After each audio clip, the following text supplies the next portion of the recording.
नीतीश कुमार ने तो कह दिया, इनका काम ही है बोलना, अंड बंड बोलता है। ये बात उन्होंने प्रशांत किशोर के लिए कही। प्रशांत किशोर और नीतीश के रिश्ते किस तरीके के हैं हाल के दिनों में आपने खूब देखा। सियासत काफी हो रही है। कभी नीतीश ने ही प्रशांत किशोर को राजनीति में आने की नसीहत दी थी और अपनी पार्टी में राष्ट्रीय उपाध्यक्ष तक बनाया था। अब दोनों एक दूसरे से मुकाबला कर रहे हैं। नीतीश कुमार के नेचर पर प्रशांत किशोर ने कमेंट किया तो बिहार के मुख्यमंत्री उनकी असलियत बताने पर उतारू हो गए। प्रशांत किशोर और नीतीश कुमार का रिश्ता पिता पुत्र जैसे से अंड बंड तक पहुंच गया। 2015 विधानसभा चुनाव से शुरू हुआ संबंध 2020 में टूट गया। 5 साल तक चला ये रिश्ता 2 साल बाद ही खराब होने लगा था। दोनों का एक दूसरे से मोह भंग होने में 3 साल का वक्त लगा। बीच में जब नीतीश कुमार की दिल्ली में प्रशांत किशोर से मुलाकात हुई थी, उसमें नीतीश की ओर से पैचअप की कोशिश भी की गई, ऐसा भी कहा गया। हालांकि इस बार नीतीश कुमार के बयान में तल्खी ज्यादा देखने को मिली। हालांकि वो हर एक पर इसी अंदाज में वार कर रहे हैं, चाहे आरसीपी सिंह हो, चाहे प्रशांत किशोर हो, चाहे बीजेपी हो।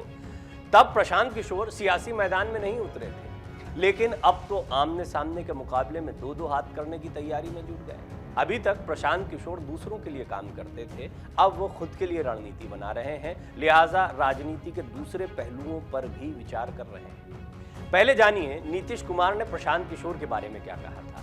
नीतीश कुमार ने 7 सितंबर 2022 को प्रशांत किशोर के बारे में कहा था कि वो आदमी मेरे साथ भी आया, मैंने बाद में सुझाव दिया कि ये सब काम छोड़ दीजिए, पर नहीं माने।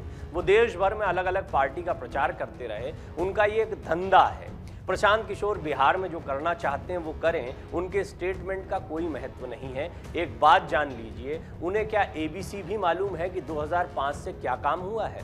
स्टेटमेंट देकर पब्लिसिटी देने का काम है, वो इसी सब के एक्सपर्ट हैं, कुछ भी अंड बंड बोलते रहते हैं। अगर ऐसा कोई कुछ कहता है तो शायद अंदर से बीजेपी को मदद करने का मन होगा, इसीलिए कुछ बोल रहे हैं। प्रशांत किशोर ने कहा था, नीतीश जी हमेशा मुझे अपने बेटे की तरह मानते थे और वो मेरे लिए पिता जैसे थे। जनवरी 2020 में नीतीश कुमार ने जब प्रशांत किशोर को जेडीयू से निकाला था तो कहा कि जिसको पार्टी से बाहर जाना है वो जा सकता है। प्रशांत किशोर को अमित शाह के कहने पर ही पार्टी में शामिल किया गया था। इसके बाद प्रशांत किशोर ने नीतीश कुमार पर पलटवार किया था। उन्होंने कहा कि पार्टी में मुझे लेने को लेकर नीतीश कुमार ऐसे झूठ कैसे बोल सकते हैं। आपने एक नाकाम कोशिश की है, मेरा रंग आपके जैसा नहीं है। तब नीतीश कुमार आरजेडी से रिश्ता तोड़कर बीजेपी के साथ सरकार बना चुके थे। इसके बाद प्रशांत किशोर ने कहा था कि नीतीश जी हमेशा मुझे अपने बेटे की तरह मानते थे और वो मेरे लिए पिता जैसे थे। इसीलिए उन्होंने जो भी फैसले लिए हैं मैं उनसे सहमत हूँ। उन्होंने मुझे पार्टी में शामिल किया और मुझे निष्कासित कर दिया, लेकिन मुझे उनसे कोई शिकायत नहीं है। प्रशांत किशोर ने कहा था, बिहार की राजनीति 180 डिग्री तक घूम गई है। हाल के दिनों में नीतीश कुमार ने एक बार फिर बीजेपी से संबंध तोड़कर आरजेडी के साथ सरकार बनाई है। अब वो पूरे देश में बीजेपी को हराना चाहते हैं, जिसे लेकर प्रशांत किशोर ने बयान दिया। उन्होंने तंज कसते हुए कहा, उन्हें बिहार की राजनीति में प्रवेश किए 3 साल ही हुए हैं और राज्य में राजनीति 180 डिग्री तक घूम गई है। अगले विधानसभा चुनाव से पहले बिहार की राजनीति में और बड़े फेरबदल होंगे। राजनीति में बार बार यू टर्न लेने से नीतीश कुमार की छवि खराब हुई है।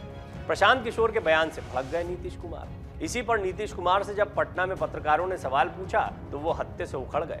बुधवार को नीतीश कुमार ने अपने पूर्व पार्टी सहयोगी किशोर को फटकार लगाई थी। उन्होंने कहा था कि गठबंधन बदलने के जेडीयू के फैसले का क्षेत्रीय प्रभाव होगा, न कि राष्ट्रीय प्रभाव।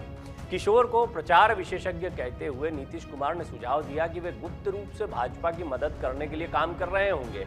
बिहार के सीएम ने कहा, अन्य राजनीतिक दलों के साथ काम करना उनका व्यवसाय है, उन्हें बिहार में जो कुछ करना है उससे हमें कोई सरोकार नहीं है। क्या वो एबीसी जानते हैं जो 2005 के बाद से किया गया है? उन्होंने ये भी कहा था कि वो जो भी बयान दे रहे हैं उसका कोई मतलब नहीं है। हो सकता है कि वो भाजपा के साथ रहना चाहते हो सकता है वो उनकी मदद करना चाहते हो। 4 फोटो के साथ प्रशांत किशोर ने नीतीश कुमार पर तीखा हमला बोला है और फिर बाद में ट्वीट को डिलीट भी कर दिया। नीतीश के बयान के बाद प्रशांत किशोर की बारी आई तो उन्होंने नीतीश मोदी की 4 तस्वीरों से जवाब दिया, जिसका उन्होंने कोई कैप्शन नहीं लिखा। बस तस्वीरों के जरिए उन्होंने सीएम नीतीश कुमार को आईना दिखाने की कोशिश की। ये तस्वीरें नीतीश कुमार और प्रधानमंत्री नरेंद्र मोदी की हैं। जो 4 तस्वीरें प्रशांत किशोर ने अपने ट्विटर अकाउंट से पोस्ट की थी, वो ये बताने के लिए काफ़ी है कि कुछ दिनों पहले तक नीतीश कुमार किस कदर प्रधानमंत्री मोदी के सामने नतमस्तक थे। हालांकि थोड़ी देर बाद प्रशांत किशोर ने अपने ट्वीट को डिलीट कर दिया। इसके सियासी मायने समझे जाएं तो प्रशांत किशोर ये जानते हैं, वो तो राजनीति के बड़े अच्छे विशेषज्ञ हो गए हैं क्योंकि देश के तमाम राज्यों की राजनीति देख चुके हैं, तमाम राजनीतिक दलों की स्ट्रैटेजी बना चुके हैं, समझ चुके हैं, सबको निजी तौर पर जानते भी हैं। ऐसे में कोई भी संभावना को खारिज नहीं किया जा सकता है। नीतीश कुमार के लिए ना तो बीजेपी और एनडीए अछूत रह गया, ना ही आरजेडी, वो किसी के साथ भी चले जाते हैं। इसी तरह से कोई भी उनको भी स्वीकार कर लेता है क्योंकि यहाँ पर सब सियासत का खेल है, पार्टी का खेल है। लिहाजा प्रशांत किशोर के लिए संभावनाएं हर जगह ओपन दिखाई देती हैं। वो जेडीयू में भी गए, वो कांग्रेस के साथ भी नजदीक दिखाई देते हैं और नीतीश कुमार का तो दावा है कि अब वो बीजेपी को मदद कर रहे हैं। क्या वो बीजेपी को अपरोक्ष रूप से मदद कर रहे हैं? क्या वो अपना मोर्चा इतना बड़ा मोर्चा बना सकते हैं जो सियासी तौर पर कोई पहचान बना पाए? इसकी संभावनाएं जरा कम लगती हैं क्योंकि बिहार की सियासत में अभी बड़े बड़े पिलर्स हैं जो आपस में ही लड़ते दिखाई दे रहे हैं और इन बड़ी ताकतों के बीच में प्रशांत किशोर का अलग से उदय होना ये थोड़ा मुश्किल टास्क लगती है। बहरहाल प्रशांत किशोर इस बात को जानते हैं कि संभावनाओं को खारिज नहीं किया जा सकता। नीतीश कुमार के साथ उनके पुराने रिश्ते हैं, राजनीति में अभी वो एक्टिव पॉलिटिक्स में जरा नए नए उतरे हैं, इसीलिए हो सकता है कि पहले ट्वीट किया, गुस्सा निकाला, उसके बाद कुछ एहसास हुआ और उन्होंने ट्वीट को डिलीट कर दिया। एक बात तो स्पष्ट है कि प्रशांत किशोर को बिहार की राजनीति की नब्ज पता है। क्या जब वो कहते हैं कि एक बड़ा उलटफेर होने वाला है, वो इस ओर इशारा कर रहे हैं कि जेडीयू दोबारा बीजेपी के साथ जाने वाली है, या फिर वो इस ओर इशारा कर रहे हैं कि तेजस्वी यादव या आरजेडी कोई बड़ा खेल कर सकती है?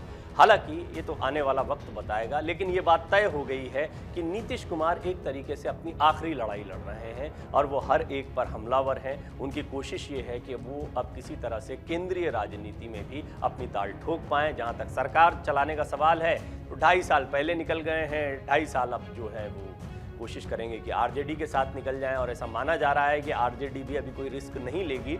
हालांकि लालू प्रसाद यादव की महत्वाकांक्षा रही है कि तेजस्वी यादव मुख्यमंत्री बने।